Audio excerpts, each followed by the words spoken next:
Díosle seo Léirmheas League Leader Cluiche Cláir iománaíochta.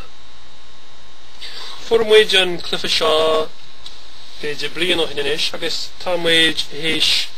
an cluiche seo imirt cúpla báta beidir genúra nó mar sin ón uair a fuair muid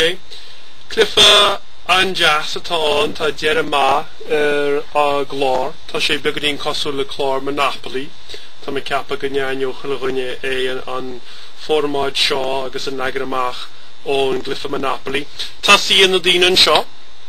áite deirtar caiisteach caitsir an dísle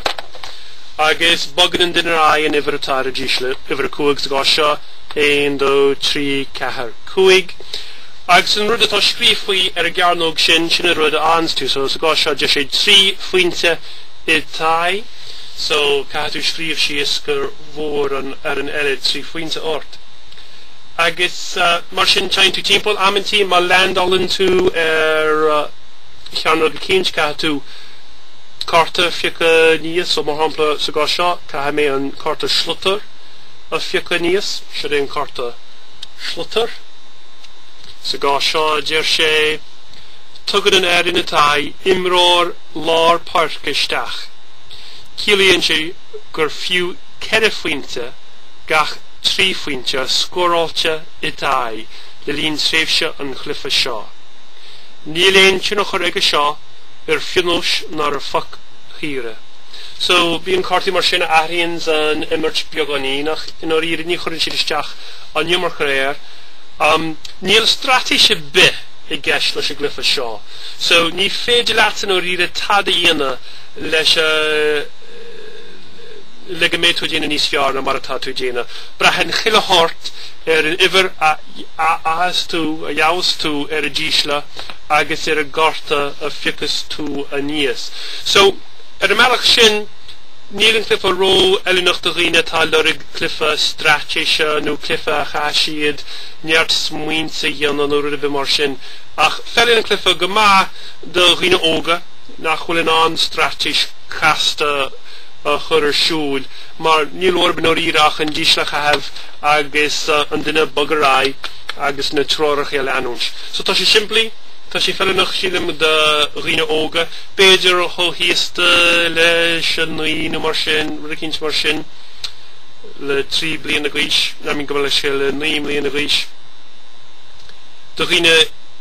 is sinne má tá sé le lorg cluife straitéise níl an cluife seo rómha cheanna mé cluife mar is an nGaeilge atá sé agus Gaeilge bhlasta atá ar feilfidh tróireachtaí mar hampla tá Gaeilge mhaith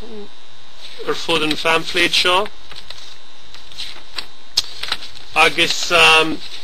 bíonn sé baint leas as a teirmíocht chuí umána so mar hampla amintí bíon poc pianóis agat mar hampla nó amintí béort líróid 15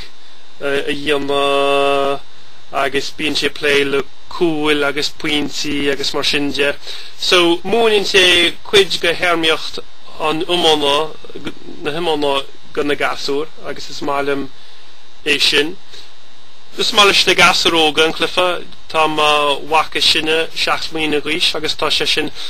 brásástaí an cluife seo imirt tá níos sé róheachar an cluife ghruachtáil so má bhíon leaghmhisneach a teachtar ghasúir má bhíonn siad a cáiliúint má bhíonn siad a cáiliúint cluife céint déireann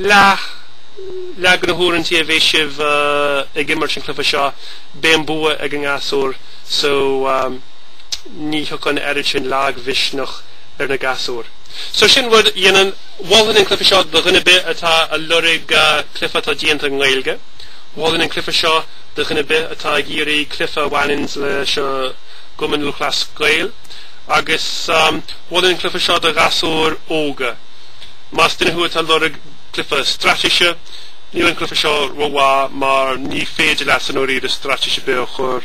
ar siúil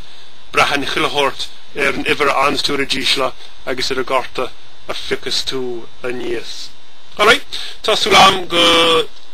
gauró an Léirmheas beag seo na duna cínte tá smaoinú an cluiche seo cheannacht nó tá pleanáil é cheannacht nó a chur ceiste an fiú an teirgidé agus tásúlam go mé láth maithagí.